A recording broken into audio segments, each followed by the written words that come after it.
story of rental car, Gary worked hard and put forth a hearty investment in the rental. His tenants came along and trashed the place.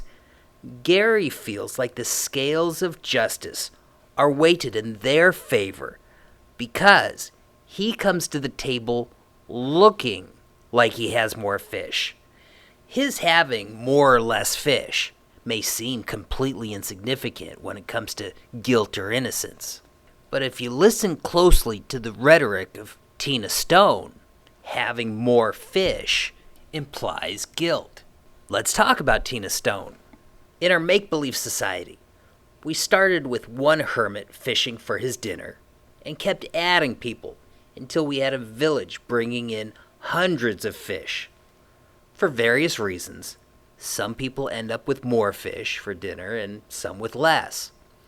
In this economy, fish is both the food and the currency. As we said before, it's sometimes mysterious how this economy works. As our society grew from 2 hermits to hundreds of villagers, people maintain the impulse to share. Tina Stone is a force who works to take from those with tons of fish and redistribute to those with less. When she talks about large corporations being guilty of one thing or another, one factor in her reasoning is their wealth. They have tons of fish. Wealth plays a very important part of her reasoning. Tina Stone goes after big businesses who are accused of infringing on the health and safety of the general public and infringing on the civil liberties of certain people. Within the pages of Rental Car, we hear of dangers that are far worse. Tina Stone worked to prosecute a company for polluting. They had a hand in putting out chemicals found in parts per billion in a relatively small geographical area. Ron and Gary talk about things that are far worse, far more lethal. But prosecution of other entities doesn't pay off. The organization Tina Stone works for is interested in the cash cow they're targeting.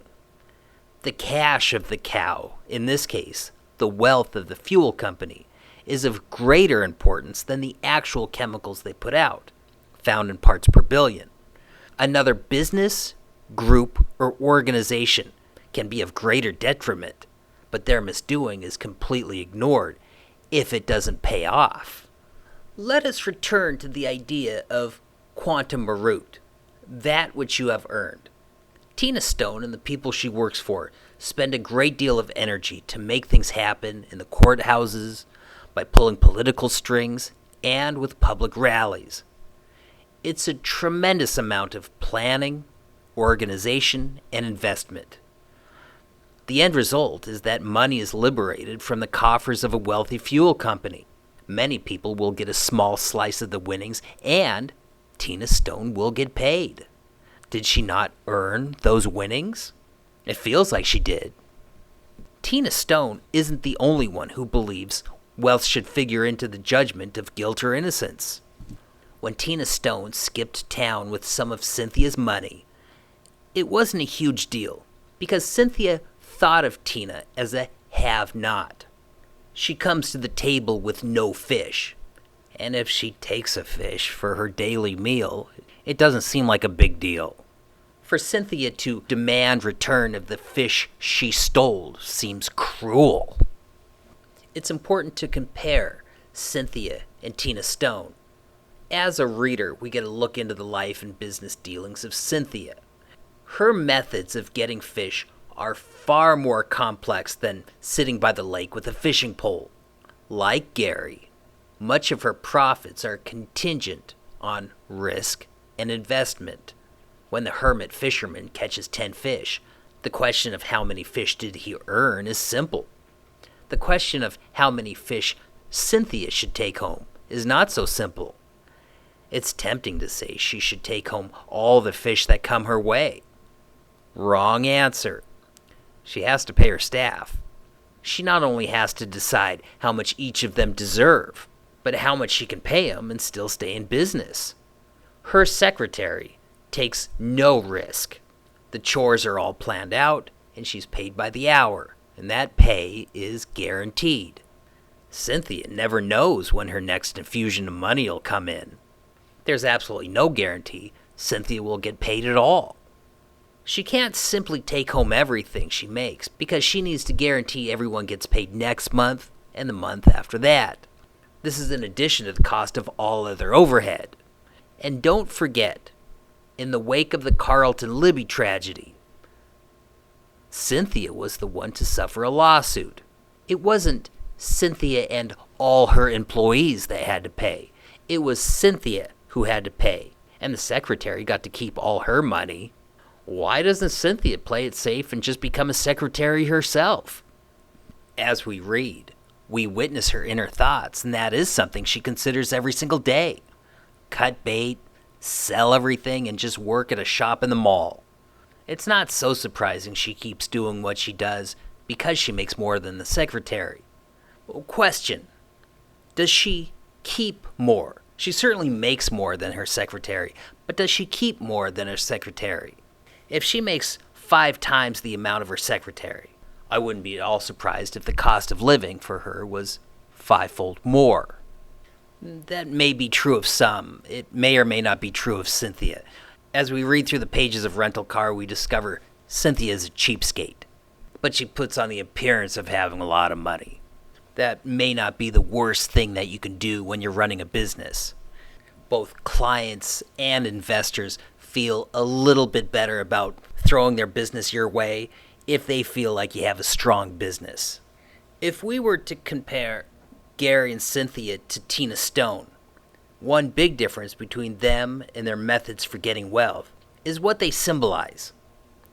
If you were to put Cynthia and Gary in a world in which the economy were based on fish, they wouldn't be the ones at the lake with the fishing pole in their hands, but they share the spirit of earning what is theirs, just like the hermit fisherman would earn his dinner.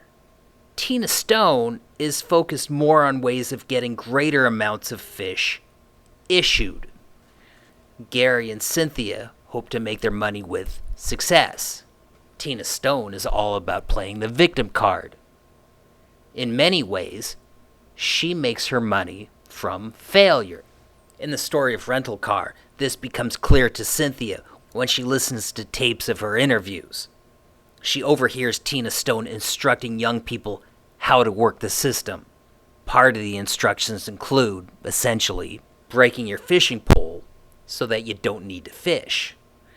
Up until then, Cynthia assumed Tina Stone simply had a run of bad luck. Cynthia spent a great deal of effort furnishing her with extra fish.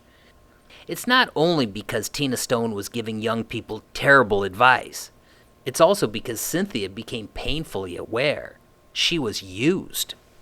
If you were to look at any single point in time, Cynthia, Gary, and Tina Stone all get fish. So what's the big deal? Why does it matter how they got those fish?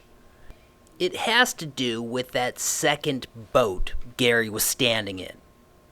The boat that deals with the broader timeline. The one that deals with people's plans for the future. It's in that boat that people plot different courses of action. It's that boat which is the wellspring of much success or much failure. When Gary's uncle owned the house, it was that which flowed from that boat which magically kept it nice. When the renters were in there, it was that which floats from the second boat which caused it to fall apart. In the end of the book, when Ron says he hopes whoever is driving his old rental car is taking care of it, and Sammy asks, why? It's a good question. Why would people take particularly good care of a rental car? The rental car isn't their own personal property. There isn't incentive to take care of it. It all has to do with that second boat in the broader timeline. That second boat doesn't necessarily have to do with what people are holding in their hands at any particular time. It's what they will hold in their hands if they behave a certain way, if they take a certain path.